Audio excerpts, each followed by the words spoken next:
Hello मेरे प्यारे भाइयों बहनों, आप लोग सब कैसे हो? आई होप आप लोग सब अच्छे हो। मैंने अभी आज भी जो रिक्रूटमेंट लेके आया उसका नाम है बिहार पुलिस रिक्रूटमेंट। ठीक है, मैं इसके बारे में फुल डिटेल बताने वाला हूँ। मैंने और भी बहुत सारा वीडियो बना के रखा है, आप लोग जैसे देख रहे हो। तो आप लोग मेरे चैनल को सब्सक्राइब कर देना अगर आपको नोटिफिकेशन पाने के लिए, आपको रिक्रूटमेंट के बारे में जानने के लिए। मैं आपको फुल डिटेल बताऊँगा, मैं बाकी लोगों जैसा नहीं हूँ। मैं आपको full detail step by step बताऊँगा, कैसे अप्लाई करना है, कितना पोजीशन है, कितना क्या आ रहा है, सब बताऊँगा। आपका लास्ट डेट से लेकर स्टार्ट कर सिलेबस क्या होगा, आपका एज लिमिट क्या होगा, सब बताने वाला। तो चलो वीडियो को शुरू करते हैं, अभी जाते स्क्रीन पे। तो दोस्तों अभी शुरू करते हैं। देखो दोस्तों, मतलब पुलिस में तो जॉब करना मतलब आजकल के ज़माने में सबका सपना है, क्योंकि अगर आपको एक बार पुलिस का पावर मिलता है, आपको अलग ही आपका लेवल है, आपको अलग ही पावर मिलता है, आपको मतलब आपका पोजीशन का लेवल ही अलग होता है। इसलिए तो अभी ज़्यादा टाइम को वेस्ट नहीं करते, अभी चलो शुरू करते। ठीक है, देखो मतलब आर्टिकल निकला हुआ है बिहार पुलिस कांस्टेबल रिक्वायरमेंट 2025। ठीक है, मतलब अभी निकला हुआ है और टोटल वैकेंसी है 19,838 वैकेंसी है। ठीक है, आपको ऑनलाइन अप्लाई करना है। 18 तारीख मतलब कब से चालू हो रहा है? देखो 18/3/2025 से चालू हो रहा है और लास्ट डेट 18/4/2025। देखो आपको पूरा 1 महीना मिल रहा है आपको फॉर्म फिलअप करने के लिए। ठीक है, तो आप लोग मिस मत करना और इसका ऑफिशियल वेबसाइट में जाके आप लोग अप्लाई करना। चलो अभी बताते हैं मतलब कैसे अप्लाई करते हैं, लेकिन पहले याद रखना अगर आप नए हो प्लीज़ चैनल को सब्सक्राइब कर देना और जिसको इसका ज़रूरत है उसके साथ शेयर जरूर करना। ठीक है दोस्तों, तो ये देखो दोस्तों, ये बिहार पुलिस की तरफ से मतलब बिहार विभाग जो पुलिस विभाग होता है ना, उसमें कांस्टेबल जो होता है उसको सिपाही बोलते हैं, सिपाही का भर्ती है। ठीक है, और इसमें मेल फीमेल दोनों अप्लाई कर सकते हैं। मैं पहले बोल रहा हूँ मेल फीमेल दोनों अप्लाई कर सकते हैं और 19,838 पदों के लिए। ठीक है, तो इसका मतलब ये ज़रूरी नहीं कि आप बिहार से सिर्फ आप बिहार से अप्लाई कर सकते हो, ऐसा बिल्कुल नहीं है। अगर आप बिहार दूसरा स्टेट से भी आप तब भी अप्लाई कर सकते हो। ठीक है, तो इसके लिए अप्लाई कर सकते हो आप। तो अभी बात करते हैं इसका इंपॉर्टेंट डेट, मतलब कब से चालू हो रहा है। ठीक है, ये देखो 18 तारीख मतलब 18 ये वाला मार्च जो महीना चल रहा है 18 मार्च 2025 से चालू हो रहा है और लास्ट ये 18 अप्रैल, मार्च के बाद आता है अप्रैल। ठीक है, याद रखना नेक्स्ट मंथ तक मतलब 18 मार्च से चालू होकर 18 अप्रैल तक चलेगा। 1 महीना आपके पास पूरा टाइम है आप लोग अप्लाई करने के लिए। ठीक है, आप लोग अप्लाई कर देना। ठीक है दोस्त, अभी बात करते हैं इसके लिए क्या क्वालिफिकेशन चाहिए, मतलब क्या आपको क्या पढ़ना चाहिए कि आपको ये पोस्ट आपको मिल जाएगा। ठीक है, तो इसके लिए आपको देखो मतलब इंटरमीडिएट पास होना चाहिए, मतलब आप 10th पास हो 12th पास हो आप अप्लाई कर सकते हो। ठीक है, हमेशा याद रखना आप 12वीं पास हो आप अप्लाई कर सकते हो, इस जॉब के लिए आप एप्लीकेबल हो। और अभी बात करते कैटेगरीज वाइज, तो अगर आप जनरल कैटेगरी URA तो उसके लिए टोटल वैकेंसी निकला है 7,935 वैकेंसी निकला हुआ है। ठीक है, EWS कैटेगरी से हो तो उसमें निकला हुआ 1,983 वैकेंसी निकला हुआ है। अगर आप SC से हो तो 3,174 वैकेंसी निकला हुआ है और ST से 199 वैकेंसी निकला हुआ है। EWB से निकला हुआ है 3,571 वैकेंसी निकला है। BC से निकला हुआ है 2,381 वैकेंसी। उसके बाद BCW से निकला हुआ है 595 वैकेंसी निकला हुआ है। ठीक है, तो टोटल कुल पद है आपका 19,838 वैकेंसी निकला हुआ है टोटल। ठीक है दोस्तों, और दोस्तों अभी बात करते हैं मतलब इसका शुल्क के लिए, मतलब फीस कितना फीस पे करना पड़ेगा।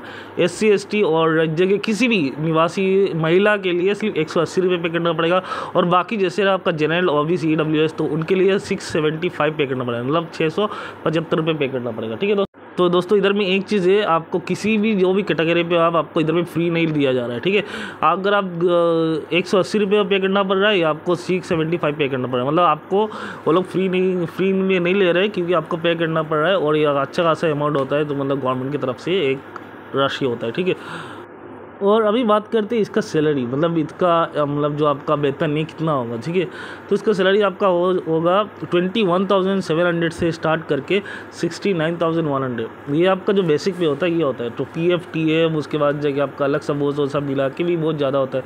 समझ लो, अगर मैं एग्जाम्पल की तरफ से बता रहा हूँ, समझ लो आपका 21,000 लिखा हुआ है तो आपका PF TF सब मिला के 30,000 35,000 भी चला जाता है। ठीक है, ऐसा होता है। तो ये जो दिया गया है बेसिक सैलरी दिया है, इससे ज़्यादा होगा। ठीक है, आप लोगों का सैलरी। तो अभी बात करते हैं मतलब एज लिमिट के बारे में, मतलब एज लिमिट क्या होना है। जनरल इसका एज जो होता है आपका 18 से 25 वर्ष के अंदर में होना चाहिए इसका एज, मतलब 25 तक। ठीक है, और इसमें कैटेगरी वाइज आपको रिलैक्सेशन मिलता है, छूट मिलता है। आप नोट कर लेना, अगर आपके पास पेन है तो नोट कर लेना कि कौन सा कैटेगरी में कितना मतलब एज लिमिट होता है। ठीक है, आप लोग पेन लेके बैठना और नोट करना मैं अभी क्या बोल रहा हूँ सुनो। तो देखो दोस्तों, मतलब UR के लिए आपका एज लिमिट होना चाहिए 18 से 25 UR के लिए, जो मतलब जनरल कैटेगरी होता है। EW के लिए और EWS के लिए भी सही में 18 से 25 होगा। SC के लिए होगा आपका 18 से 30, ST के लिए भी होगा 18 से 30।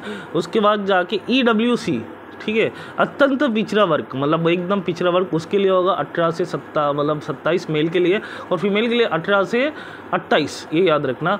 और BC पिछड़ा वर्ग, उसके लिए होगा आपका 28 से 27 मेल के लिए मतलब पुरुष के लिए, और महिला के लिए 18 से 28 इतना होगा, ठीक है। तो दोस्तों ये रहा एज लिमिट, ठीक है, और इसको नोट कर लेना आप लोग, पहले बोल रहा हूँ। अभी देखो मैं आपको पहले ये बता रहा हूँ, हाइट हमेशा याद रखना। देखो मतलब एग्ज़ाम ये सब चीज़ें आप दे दोगे, आप क्लियर कर दोगे, कोई प्रॉब्लम नहीं। सबसे ज़्यादा पुलिस के लिए मायने रखता है आपका हाइट, ठीक है, आपका फिजिकल, ये आपका सही होना चाहिए, तब आपको जॉब मिलता है। नहीं तो यार बहुत समय ऐसा भी होता है कि मतलब हाइट और फिजिकल नहीं होने के कारण भी वो लोग रिजेक्ट कर देते। तो इसके लिए देखो, अगर आप UR और BC कैटेगरी से, तो आपको हाइट होना चाहिए 65 cm होना चाहिए, ठीक है, सेंटीमीटर। और बिना फुलाए आपका जो चेस्ट होता है उस 81 सेंटीमीटर होना चाहिए, और आपका फुलाने के बाद 86 होना चाहिए, ठीक है।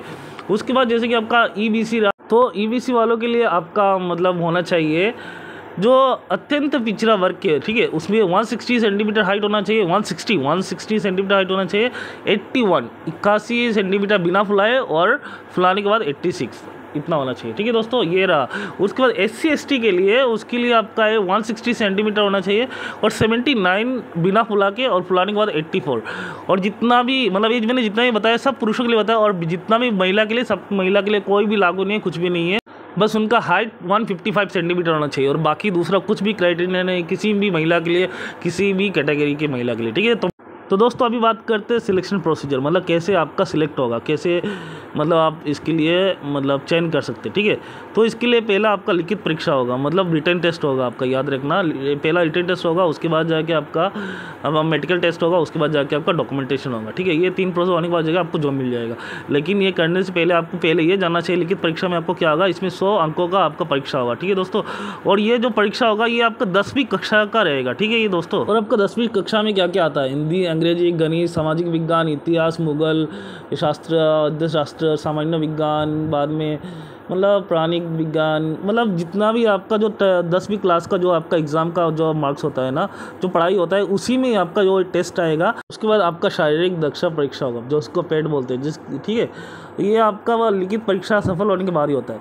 और दोस्तों ये बिहार है, तो ये बिहारी सौंपेवाड़ी, आप लोग चाहो तो यार कुछ भी कर सकते हो, क्योंकि हमारे बिहार से IPS IAS जितना भी अधिकारी हमारे बिहार से ज़्यादा से ज़्यादा है। आप प्लीज़ मुझे कमेंट सेक्शन में ये बताना आप ये वीडियो कहाँ से देख रहे हो, और कि कौन सा टाइम में देख रहे हो, प्लीज़ मुझे ज़रूर बताना, ठीक है। और अभी ये बताते, ये एग्ज़ाम 2 घंटे का होगा, ठीक है दोस्तों। सो दोस्तों मैं बोल रहा हूँ 2 घंटा काफ़ी होता है आपको एग्ज़ाम देने के लिए, क्योंकि भाई 100 अंकों का एग्ज़ाम रहेगा।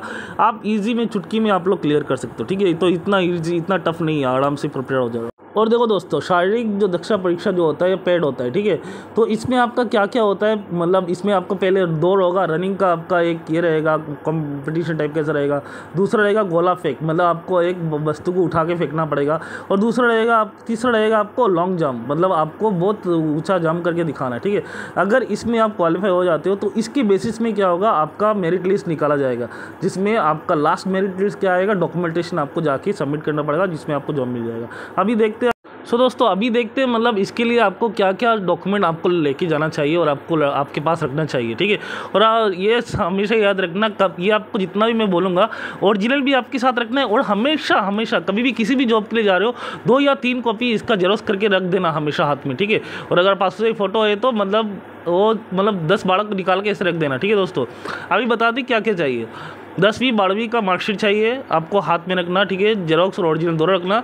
आधार कार्ड चाहिए, जेरोक्स ओरिजिनल दोनों रखना। पासपोर्ट साइज फ़ोटो चाहिए, वो आपके पास रखना। हाँ, उसका तो जेरोक्स नहीं चाहिए, ओरिजिनल रखना अपने पास। हस्ताक्षर जो आप साइन करते हो ना, सिग्नेचर, वो सिग्नेचर एकदम सही से करना, क्योंकि वही सिग्नेचर आपका पूरा लाइफ टाइम चलेगा, ठीक है दोस्तों। उसके बाद जाति प्रमाण पत्र, अगर आप मतलब जैसे किसी कास्ट से हो तो तभी ज़रूरत है, नहीं तो अगर आप किसी जनरल से हो तो आपको ज़रूरत नहीं है, ठीक है। उसके बाद जाके निवास प्रमाण पत्र, मतलब आप कहाँ पे रहते हो क्या है, तो उसका डॉक्यूमेंट मतलब एक टाइप करेंगे। अन्य आवश्यक प्रमाण पत्र, मतलब ये दूसरा कुछ भी आपके पास कुछ दूसरा डॉक्यूमेंट लेने से वो भी आप लेके सकते हो। लेकिन ये जब जितना भी डॉक्यूमेंट मैंने आपको बताया, ये सब डॉक्यूमेंट आपके हाथ में रखो, ठीक है। और ओरिजिनल भी रखो और जेरोक्स कॉपी भी रखो, ठीक है दोस्तों। बार बार बोल रहा हूँ, कभी भी किसी भी जॉब के लिए, ये जॉब के लिए नहीं, अगर किसी भी जॉब के लिए अप्लाई कर रहे हो, हमेशा ओरिजिनल और जेरोक्स हमेशा रखना। और ऐसे रखो कि मतलब काम आया अपना, ठीक है। और अभी बात करते हैं मतलब इसके बिहार जॉब के लिए कैसे अप्लाई करते हैं, मतलब कैसे क्या ज़रूरत है, मतलब अप्लाई करने का कैसे क्या करें। तो इसके लिए सबसे पहले आपको इसका ऑफिशियल वेबसाइट में जाना पड़ेगा। जाके आपको csbc.bihar.gov.in करके आपको प्रेस करना है। और उसके बाद जाके आपको ऑफिशियल साइट खुलेगा। खुलने के बाद उसके बाद आपको एडवर्टाइजमेंट नंबर 01/2025 में क्लिक करना है। उसके बाद जाके आपको फॉर्म आएगा, फॉर्म को फिलअप कर दो आपका हस्ताक्षर के साथ, आपका फोटो के साथ, जो बोला जाएगा स्कैन करके जितना होता है, जितना आपका राशि बोला गया है जो भी केबी में, उसमें अच्छे से डालना। देखो फोटो और सिग्नेचर सही से डालना, नहीं तो फॉर्म उसमें भी कभी कभी कैंसिल होता है। सही से फोटो और सिग्नेचर को डालना, ठीक है।